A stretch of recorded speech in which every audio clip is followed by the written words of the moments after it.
Well,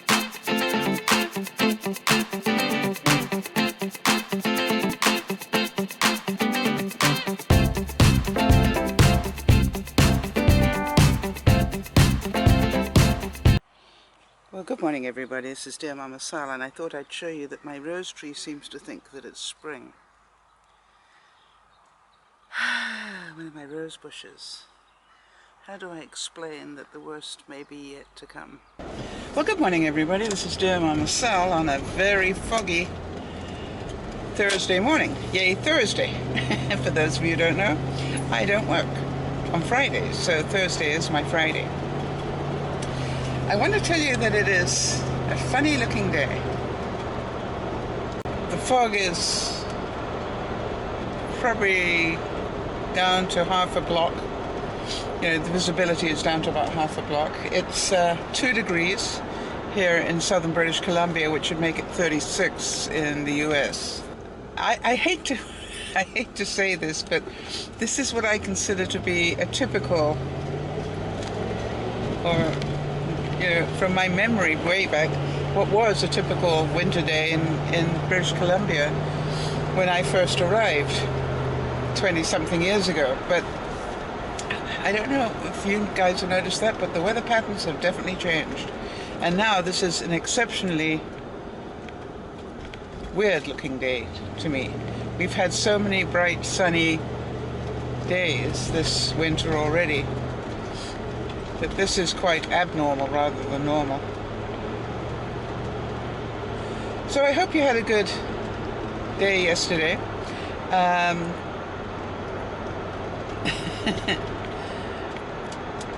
I realize that by the time I talk to you on Monday, yay, we will be into the 60 days until spring, 60-something days until spring.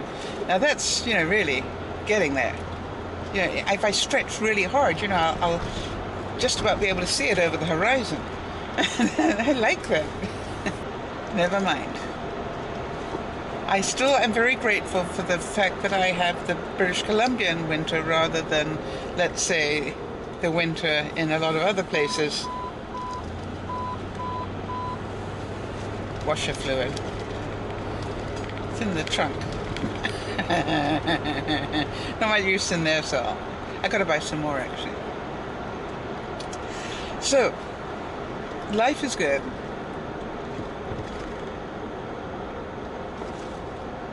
It sure beats the alternative, right?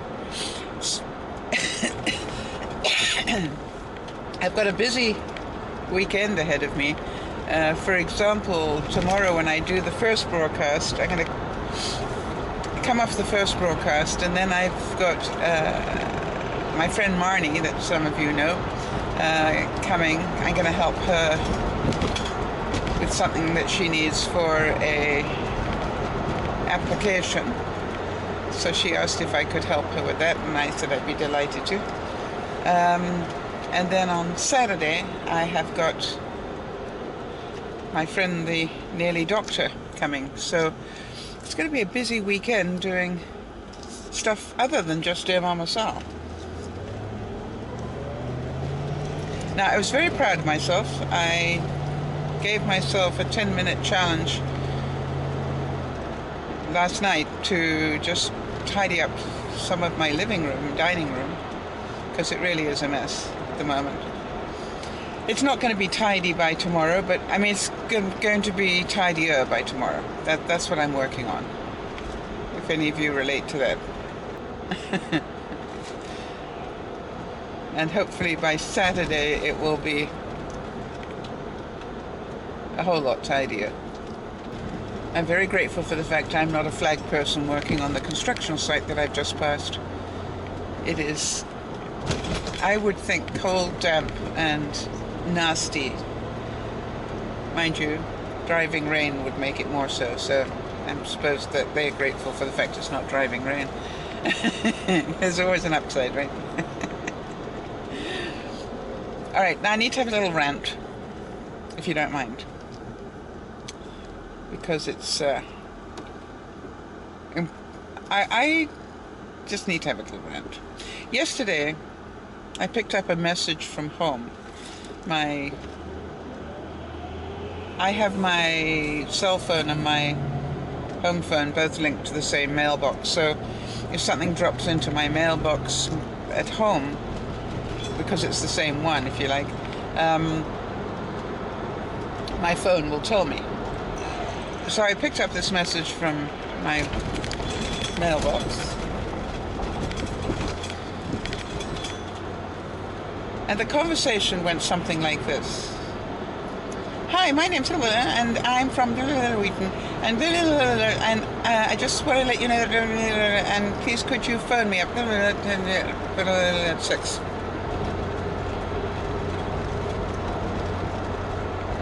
And I literally went, what? So I replayed it. It wasn't a whole lot better the second time. But the bits that I managed to get out of it were, call me and Wheaton. Those are the only two things that I got out of the discussion, out of the telephone conversation. And by process of elimination, I thought, Wheaton is the name of my Jeep. It's not where I have it serviced, but it's where I bought it, so the dealership. Dealership's the word, there you go. Anyway, so Wheaton is the name of the dealership. So I managed to get Wheaton and call me. And I think I then pieced it together because, I'm not altogether stupid, that there had been a recall on my Jeep, inspecting for hitch problems. There's something in the design of this original Jeep where the hitch can cause a problem. Now, I've got a brand new hitch that I've never even used on the back of my Jeep, and they're going to have to replace it, which means I might be selling it on eBay or something. So I phoned. I managed to get hold of the said person. Now, you remember yesterday I was telling you that I live in an area that's predominantly older. Therefore, I'm not the exception in terms of my age and my ability to hear. But this is a rant I want to give to all of you. If I look at my viewership and the numbers, the majority of my viewers are under 30. So here we go, peeps. Let me just tell you something. If you're in the service industry, and all of you who are in the service industry, make sure that you train every person that you employ on this one fact. Unless your market is 18 and under, and I would say even 16 and under, if that's your market, then ignore what I'm about to say. But if your market is people in their 20s and up, be aware that your average age is probably sitting around 40. Here's the reality. Because of the internet, because of social media, because of all these things, we have lost the ability to enunciate. That is to make words make words. I am now exaggerating my enunciation. In other words, that we actually form words properly. So number one is we don't enunciate anymore because we're lazy. And number two, when we do speak without enunciation, we come out at the speed at which we text. And I want to tell you something, that is very difficult to understand unless you are 16 and under. Now, some of you may be 25 and able to keep up with that speed. But it's ridiculous. I don't know if anybody's done the survey, and I've got a couple of researchers as viewers. You know who you are. See if you can find out for me if there's been a study done at the increase in speaking rate since we started social media. Because I'm pretty sure that the rate at which we speak has dramatically increased. We sort of go at from 0 to 150, you know what I mean? We don't communicate well anymore. And so you've got a young person taking on a job as a receptionist or a clerical position at a company, and they've had no training as to how to speak in a business environment. So I'm very seriously thinking of going in and having a little chat with the manager. My question is, will the manager care? And my answer is, if the answer that he gives me is condescending,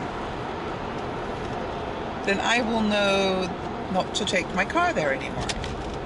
And it's particularly over the phone that I'm noticing it. Now I know and I understand that I'm getting older and that my hearing's not as good as it was. But it's not about that. It is about the speed and enunciation. A lot of you as viewers have said to me, Sal, I just love the sound of your voice.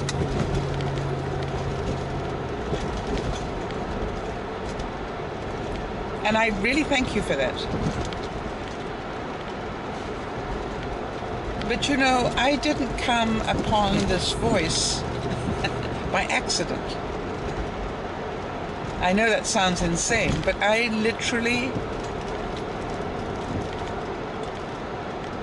trained to speak like this. When I say trained, I was taught to enunciate. I was, and I'm really, if I compare how I used to enunciate before I came to North America and how I enunciate now, there is no comparison. But I was taught to enunciate. I was taught to modulate my voice, not just talk in a monotone. People, it's difficult for people to hear on a monotone. I work pretty hard at, not as much, obviously, doing the vlogs, but especially when I was a speaker, to create the waves of speech pattern, because people will get lulled to sleep if you just have one monotone. So, the trick is to change the tone while you speak. To change the modulation, to change the rate, to change the everything. So here's the thing, I really do want to hear from you guys. Tell me what you think. And have you ever complained about it? Because if we continue to accept it, I think it's going to get way worse, if it's possible. Just a thought. So my word for the day, today, would have to be enunciate, wouldn't it? But that's such a big word. Not everybody will know what that is. So, I'm going to say diction, and again, that's not a word that everybody knows. So let me work this one out. Speech. Let me call it speech. I seriously believe that the way in which we talk affects the way in which we're understood. And I want you to think about your friends and the people you know. And I want you to think about which ones make you feel calm and which ones make you feel hyper. And is there any relation to that feeling and their voice?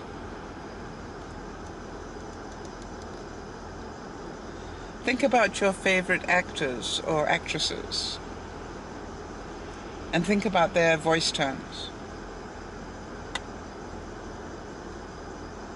It's a great memory of mine, and I have many of them in my life, but at one time I was doing a job and one of my clients came from Kansas.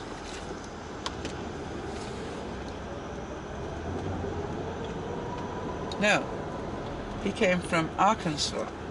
That was where it was, Arkansas. And he had this southern drawl on him that you just was amazing. Now, this is at a time when I first had come to North America. So you understand, a southern drawl to me was just like, oh, Gone with the Wind with bells on, you know. And what I didn't know that was for this guy sitting in Arkansas, somebody with an accent that, as far as he was concerned, was that of the Queen, you know, was equally fascinating to him. And about once a week I get a telephone call from this guy. You know, hi Sal, how are you doing? And I'm like, I'm doing great, thanks. I can't imitate the southern accent. And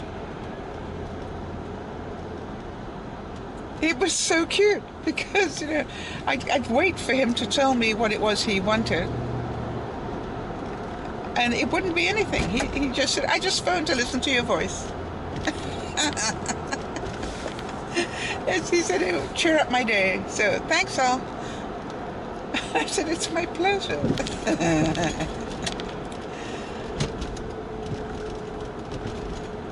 How many people's day can you improve just by the sound of your voice? Probably a lot, more than you think.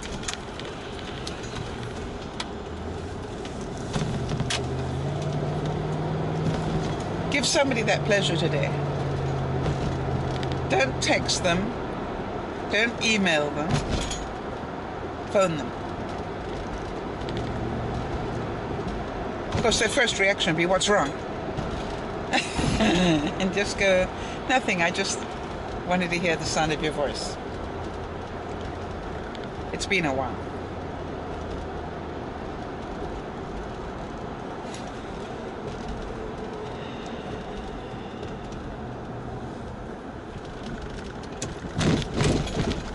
For those of you who have children that are about to join the workforce,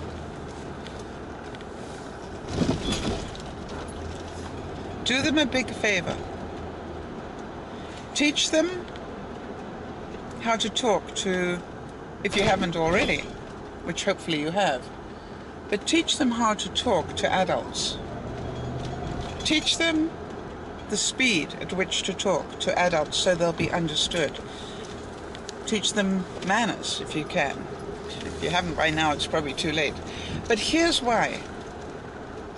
Their success in business or anything else will be improved.